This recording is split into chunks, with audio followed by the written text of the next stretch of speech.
What's going on, wonderful people out there in YouTube land? Where is it? YouTubeville. Either way, I'm glad you guys decided to take this time to watch a video of mine.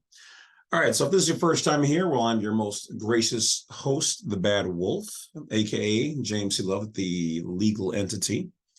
And this particular video is going to be about how to dissolve a trust. Now, everybody's so eager to create a trust. Well, what happens if you want to get rid of it or dissolve it? Can you? How do you do it? What are the ins and outs of this? So for the various people out there who have discovered the fact that living in the private is probably the best way to go, though it is optional. You can put certain things in the trust or make them private if you want to, including yourself.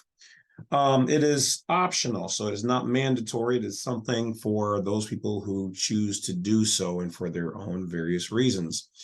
Now, I'm already assuming that you guys know about what a trust is and how to put one together. If not, you can definitely check out thefearlessfloydshow.com. Go there to Classroom, click on that, and make sure you tell them that the Bad Wolf sent you, and they've got classes to teach you how to put together a trust and all the ins and outs and the various types of them.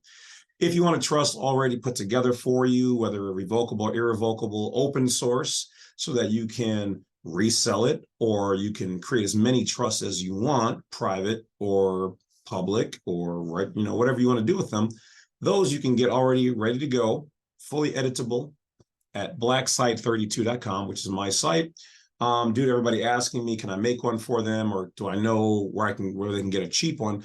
Because trusts will start anywhere from $700 or $800, $1,000 on up. Now, of course, if you're like me, you can hunt around and find them somewhere a little bit cheaper than that. And if you know how to put one together yourself, well, then you can basically do it for free or dang near. But if you want one with all the good words and jargon and all of the stuff and full compliance, then yeah, you definitely want to get one from somebody who has one, or a lawyer or some legal profession or a legal site. So you have many options out there. All right. With that being said, let's start to get going. Once again, I want to thank you guys for coming to check me out.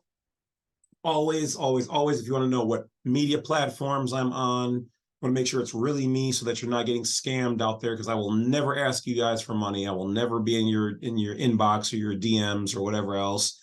If you do see me out or on one of those channels or platforms, you can say hi. I get so many emails, I can't keep up with it. So I apologize in advance that I probably won't be able to respond back to you. Not to sound like I'm all infamous or anything like that. It's just there are so many, and the more platforms I'm on, including my other YouTube channels now, I can't keep up. I just can't do it.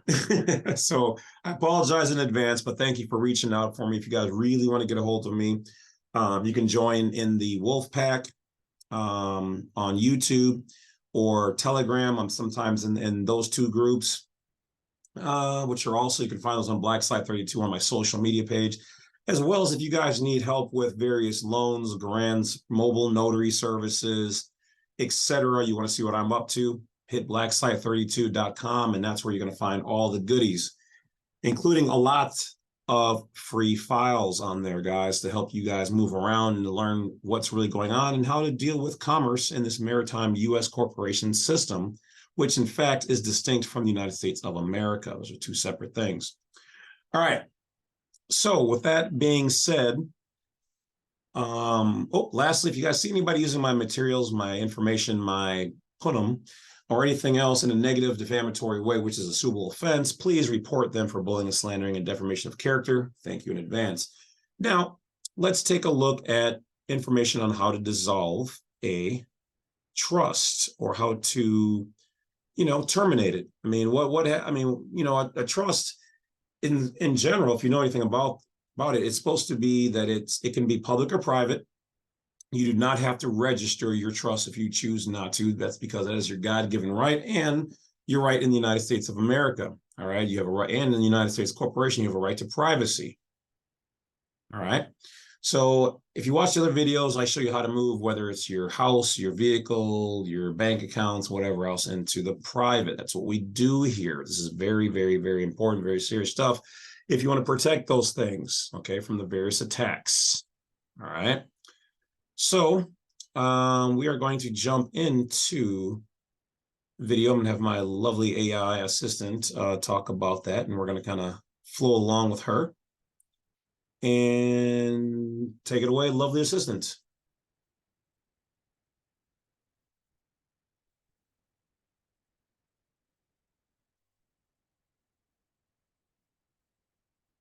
You can dissolve a revocable trust by removing assets from the trust and signing the proper legal document called a trust dissolution form. So right here, they tell you that there is a trust dissolution form. Okay. Now, you should include one with your trust when you make one. If not, then you need to create one, or you need to get one. But that's if you want to dissolve your trust. Now, I have no intentions of dissolving mine at this point in time, but it is good to know that this is how you would do it.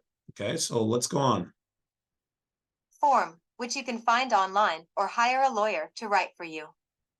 You can dissolve an irrevocable trust only under the circumstances set out in your state's trust law, which commonly include getting permission from all beneficiaries as well as a court.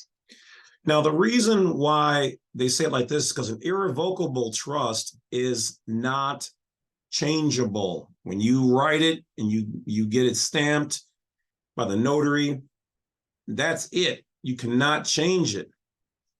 Okay.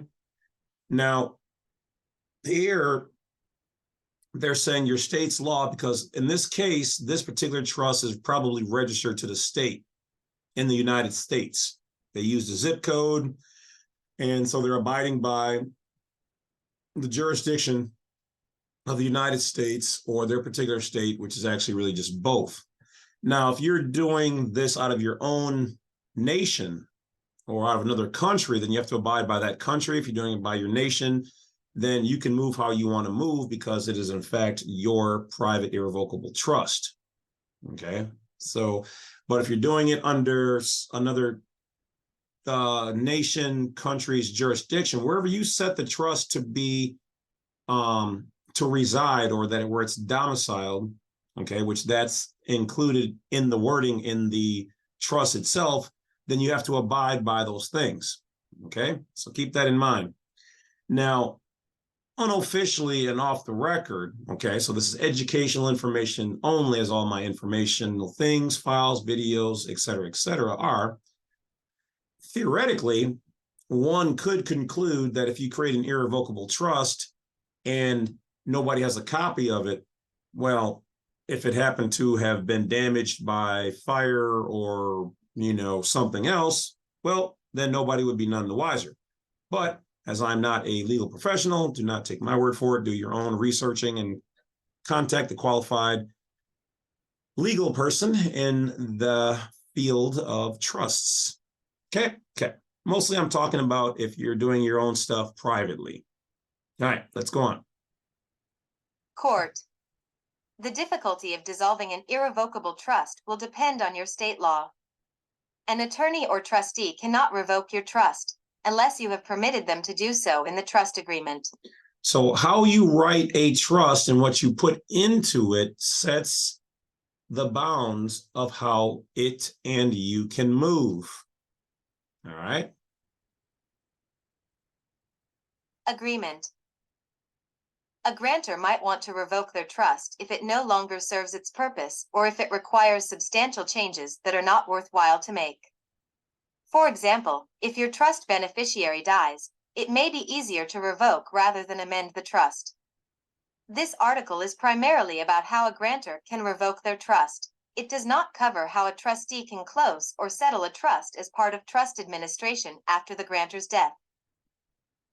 Okay, so they're telling you here, if the person has passed away, there is a way to settle it or close it out because the beneficiary is not there to receive it. Now, if you have multiple beneficiaries, obviously that's one of the reasons why some trusts are more expensive, because depending on how complicated your scenario is or your situation in your life, how many kids you have and whatever else, who's getting what happens if one kid passes away and then the other are there. You have to have all of these contingency plans in place. Okay, so that's why it's good to either know how to do one or to get one, rewrite it the way you want it, but you have to put all these things in place. Death. Key takeaways. How a grantor can dissolve their trust depends on whether it is revocable or irrevocable. To dissolve a revocable trust, you'll need remove trust assets and create the proper legal document. Dissolving an irrevocable trust is more difficult and requires court approval in some states. How to dissolve a revocable trust. By definition, a revocable trust can be dissolved or closed by the grantor, also known as the settlor or trustor. This flexibility is what makes a revocable trust a useful component of an estate plan. Now, keep in mind that typically a living trust or irrevocable trust is taxable, whereas an irrevocable trust is not taxable. Okay, so keep those things in mind when you're doing your business.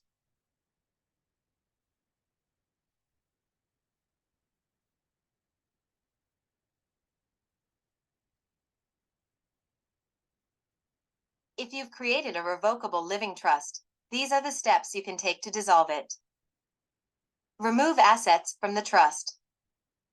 Get a revocation form. Sign and notarize the revocation. Remove assets from the trust. If you want to dissolve your trust, you need to get the trust assets back into your name, similar to when you first set up a trust. If you need to defund the trust, you have to go to the bank and change account ownership from your trust's name, the John Doe Revocable Living Trust, to your name, John Doe. Now, you could also transfer your stuff from this trust to another trust. And if you're trying to be private, obviously you don't want to use your legal name. Okay, so I would recommend putting it into another trust. But if you need to put it back into your legal name and then move it somewhere else for your reasons, well, then yeah, do so. John Doe. For other trust assets, you need to change the names on deeds, titles, or other ownership documents. For example, if you put your house in a trust, you need to create a new deed retitling the house from the trust's name to your name and file it with the recording office. Get a revocation of trust form. Removing assets from the trust doesn't change the fact of the trust's existence. Your trust was established by a trust document, and in order to properly dissolve the trust, you need another legal document, called a trust revocation or trust dissolution form. You can find basic trust revocation forms online for free, and these can be all you need if you have a simple trust. If you opened your trust through an online estate planning service, you may want to contact them to ask if they can create a trust revocation form for you. A lawyer can also draw up a revocation of trust form for you, which is likely necessary for more complex trusts. Related, when should I hire an estate lawyer? Sign and notarize the revocation document. The revocation of trust form should be signed by the grantor as well as notarized so it can pass muster in probate court as a legal document.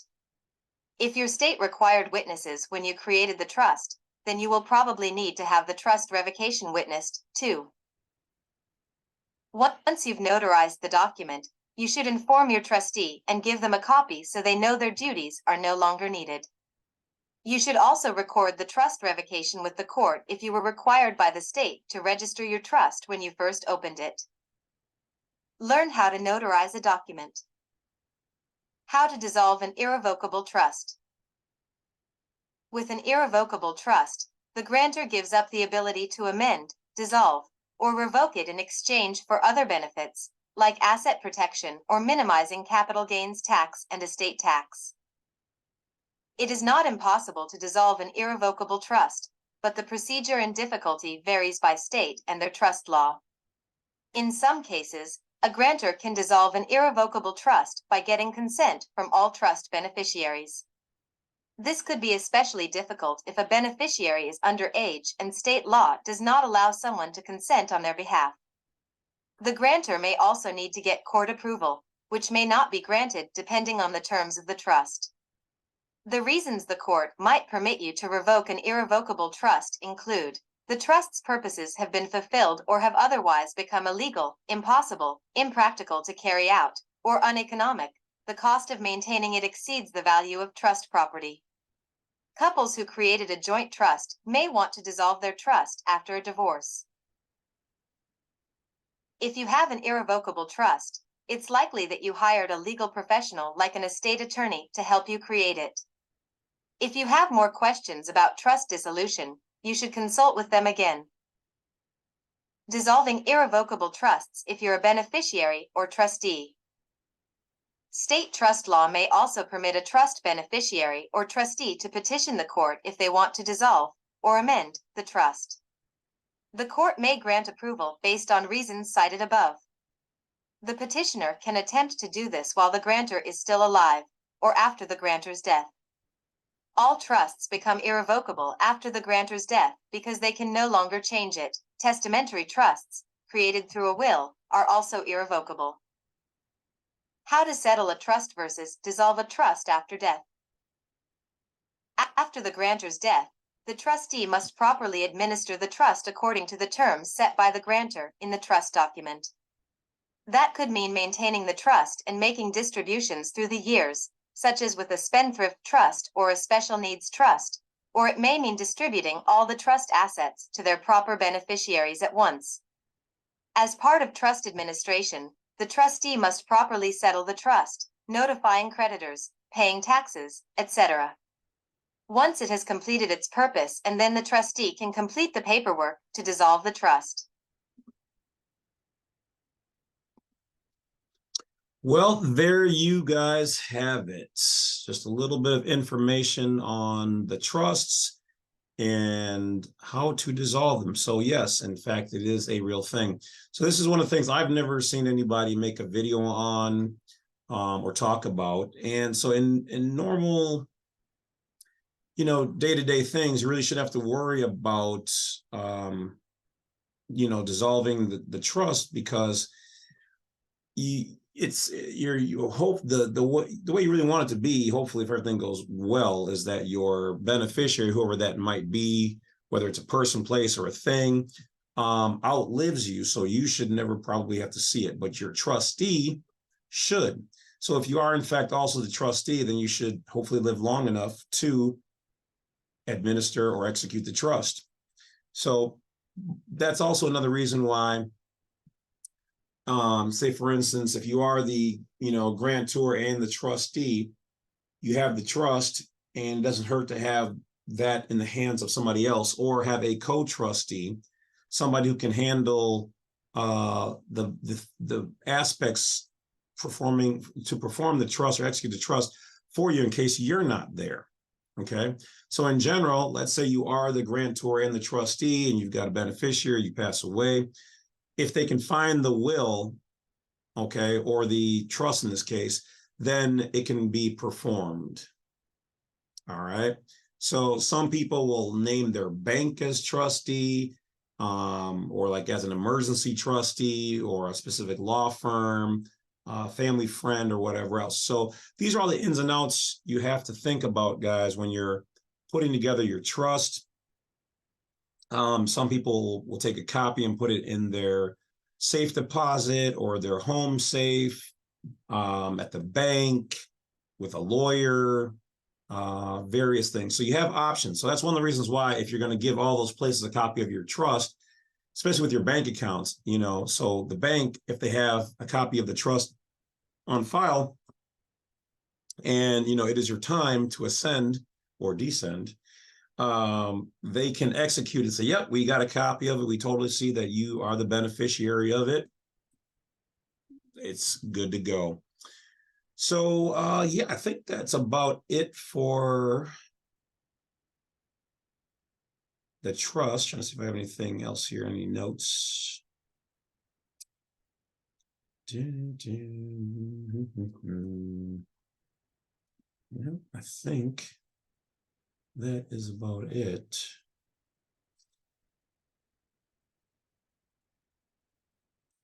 All right. So once again, guys, if you guys need anything, don't forget to check out blacksite32.com for all the good information. And we will kind of go from there. Otherwise, I will send you guys out with my outro, my intro. And if you guys need anything, you know where to get where to get a hold of me. Remember, guys, I do not do court cases. You know, like I said, cases can be complicated. I have given pointers here and there in the past, but I can't be held responsible for that.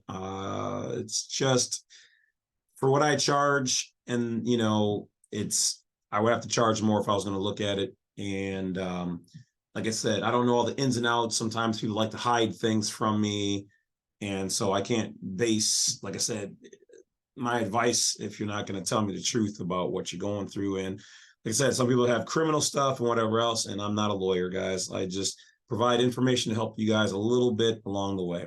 So with that being said, make sure you go and you seek legal advice. Once again, this is also for state citizens, nationals, and private sector individuals, living persons, and not the U.S. average citizen, unless you're embracing or looking to find out what other options you have instead of just a public life and public side. You do, in fact, have a private.